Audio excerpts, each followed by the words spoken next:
You see the demos everywhere. Autonomous AI agents, running themselves, connecting tools, making their own decisions. It sounds like the perfect assistant. But I think here's the core truth we kind of need to face. That chase for full autonomy. It's often the surest way to build something that's just unreliable. If your job is hanging a small picture frame on the wall, you don't bring in a bulldozer. Light left? No, that's just massive overkill. Exactly. And in AI automation, the same logic applies. Simplicity is really the core of reliability, and today we're going to unpack why avoiding that complexity, that flashy agent trap, is the key to building systems that actually work for you. Welcome to the deep dive. And that measured approach is exactly what we're delivering today. The mission is simple. We're taking a practical guide and turning it into a toolkit you can use right away. We're going to cut through the jargon, all the hype, and give you two things: the AI systems pyramid and the three-question framework. This deep dive will give you what you need to choose the simplest solution that works and save you time, API fees, and a lot of stress. Sounds good. So let's start with that fundamental difference, workflow versus agent. Let's do it. Okay, so let's unpack this core distinction. When people look at automation, they get distracted by the promise of the autonomous agent, that shiny object that seems to just run on its own. It feels powerful. It does. It absolutely feels powerful, but that's the illusion. We need to contrast the two approaches. The AI workflow, you can think of it as a really well-planned, predictable assembly line. Okay. Every single step is fixed. It's clear. Step A, then step B, then step C. Always. And if that's the assembly line, then the AI agent is, what, the loose cannon? Exactly. You give it a high-level goal, but it decides the route itself. It's designed to make its own choices about how to get there. That sounds great. It sounds great until the agent takes let's call it a creative liberty at 3 a.m. and does something wrong. It sends a weird email or maybe overspends an ad budget. And now you're up digging through logs to figure out why this thing you thought was autonomous just failed completely. We've all been there, staring at logs at midnight. The goal is to stay low on that complexity scale. Save time, save money. Yeah, and I still wrestle with this myself, especially in really complex systems. Yeah. The challenge of prompt drift. That's a vulnerable admission, but it's a crucial point.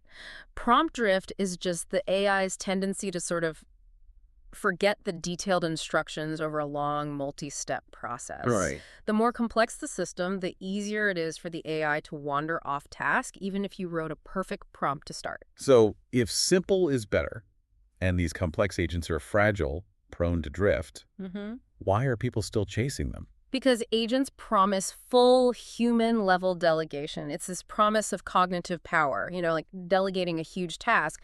But in practice, you sacrifice control for that. You're trading high risk for low predictability. Got it. Predictability saves you from 3 a.m. debugging sessions. Precisely. That complexity scale is huge. So if we step back, this framework lays out a really great structure. They call it the AI systems pyramid. And our job is always to look at a task and try to stay as close to the bottom as we possibly can. Right, because complexity, cost, and the chance of failure all increase really fast as you go up that pyramid. So let's start at the bottom, the foundation. Where do we begin? Level 1, the custom GPT. This is your foundation. It's a specialized assistant, ChatGPT, Claude, Gemini, whichever you use, that you've configured. It knows your business. It has your instructions. But the critical catch here is that it requires you to talk to it. It's not going to run in the background. Exactly. It's for tasks where you have to be involved. Like, writing and then reviewing every single important email before you hit send. You are the human in the loop. Okay, so that's level 1. What's next? Next is level 2, simple workflow automation. And what's fascinating here is that the sources suggest about half of all business tasks don't need any AI at all. Really? Just logic. Just basic logic. Pure, if this happens, then do that. We're talking tools like Zapier or NA. And the magic of level 2 is its stability. It runs 100% in the background, it's reliable, and it's not costing you per token AI fees. It's the highest reliability you can possibly get. Then we hit the sweet spot. Level 3, the AI workflow. Here, the path is still fixed A to B to C, but we introduce an AI brain at one specific controlled point. And this is where it gets really interesting. The AI isn't driving the bus, it's just doing one very specific job. Yeah, like classifying customer feedback or summarizing a document. And because its role is so specific in that chain, it's highly predictable. And then, at the very top. Level 4, the AI agent, the peak of the pyramid. You give it a goal, it chooses the steps, the sequence, the tools. But the reality check here is brutal. It is. It's the most expensive, the hardest to monitor, and you should only use it if the path truly has to change every single time the system runs. So this raises a question then. At what point does a simple, reliable Level 2 automation have to become a Level 3 AI workflow? It's when the task moves from just matching fixed words, like seeing invoice in a subject line, to needing to understand something qualitative. Feeling, context, intent. That's when you need the AI brain. Since simple is better, let's walk through a practical application of this. We don't need complicated code or API keys yet. We can build a pretty powerful, semi-automated workflow right inside a chat interface like ChatGPT. Yeah, and the goal here is simple but high quality, turning a long article into a great LinkedIn post. We act as the director, and the fixed steps of the workflow get followed even though a human is kicking it off. So let's break it down. 3 steps. Step 1 is just the input. You give it the article link or paste in the text. Simple enough. Step 2 is processing, and this is where that prompt mastery comes in. You use a structured prompt to make the AI act as a senior editor, filtering points for a specific audience. And step 3 is review. The human checks the results right there in the chat, asks for tweaks if the tone's off, and then copies the final post. It's a fixed, supervised chain. Prompt mastery is really the core of it, though.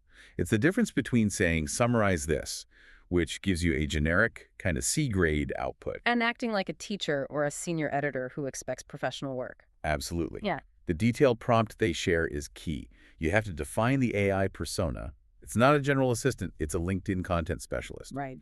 You define the task, find the 3 most practical lessons, and write 200 words. But most crucially, you define the style. Style is where you stop the AI from sounding like an AI. Exactly. You tell it. Use short, punchy sentences. Double space for mobile.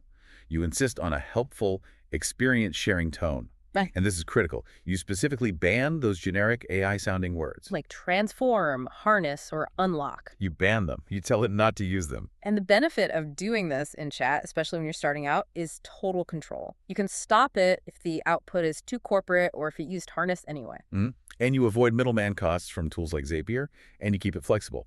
You can instantly ask for, say, a 30-second video script based on that output. That's powerful. And for scaling, a paid user can turn this into a level 1 system instantly, create a custom GPT, call it LinkedIn Creator, and paste that whole detailed prompt into the instructions once. Then you just drop articles in, and it always remembers your workflow. So why is being so strict with the style prompt, telling it what to avoid, what the final product should look like, so crucial for making this a professional workflow? Because the AI is just a language model. It has no common sense, no implicit grasp of professional tone. You have to give it explicit guardrails, tell it exactly what to do and what the final product should look like, right down to the formatting. So we have the pyramid, and we know we need to aim low, but how do we make sure we don't overbuild? That's where the 3-question framework comes in. It helps you find that sweet spot between what they call the 3 Ps: people, processes, and product. Okay, so you ask these in order. Question 1. Question 1 tackles the people factor. Do I need to be involved every single time? And if the answer is yes, you want to review the result and tweak it manually, you stop right there. Build a custom GPT, level 1. Right. A full automated workflow would just be unnecessary complexity. You are the required decision maker. Then question 2 addresses the process factor. Are all the steps 100% logic-based? If the answer here is yes, you stop again and build a simple workflow, level 2. I love the test for this. Can you explain the task to a 10-year-old using only if, then, and else? Oh, yeah, that's a great test. If the price is over $100, then send an email to finance. That's pure logic. Zero AI needed. And to illustrate that, think about email. Scenario A, that's level 2. If the subject contains invoice, then move it to the billing folder, just word matching. Right. Scenario B needs level 3. Read the email and decide if the customer is angry or happy. That requires understanding intent. That needs the AI brain. So if you get past those 2, you don't need to be involved, and it needs more than just logic. You get to question 3, the product factor. Is the order of operations fixed and predictable? And if the answer is yes, You found your winner. The full AI workflow. Level 3, you get the power of AI, but with the safety of a fixed path.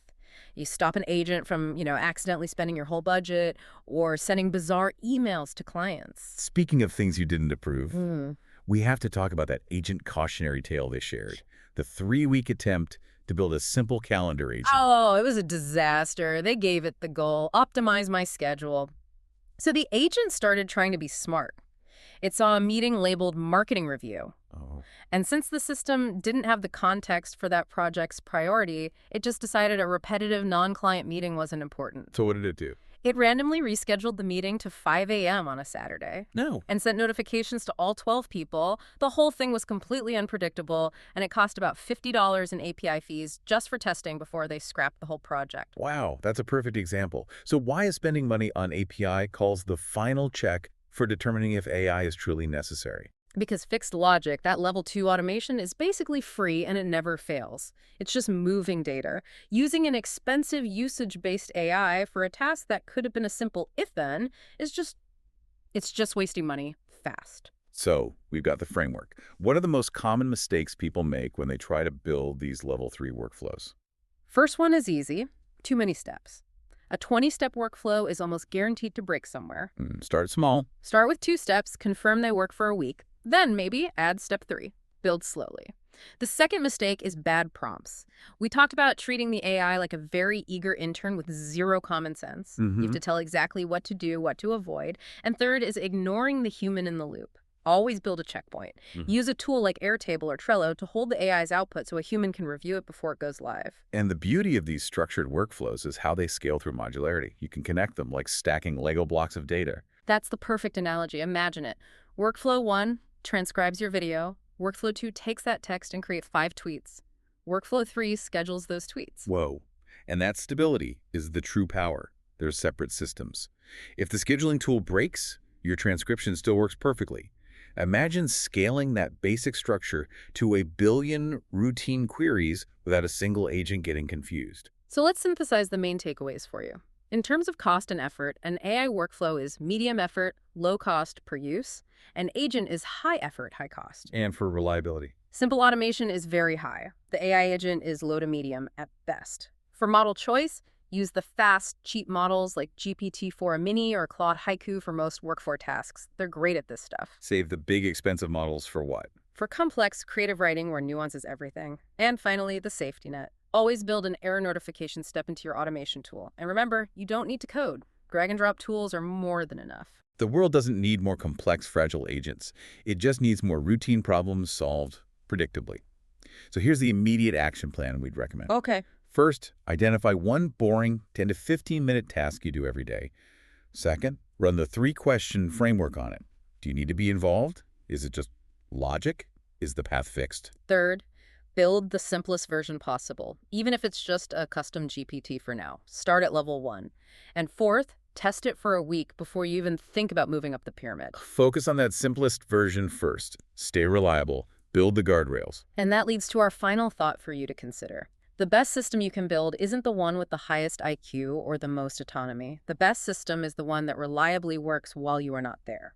That's the foundation of trust in automation. We hope this deep dive gave you the clarity to start building smarter, not harder. Until next time.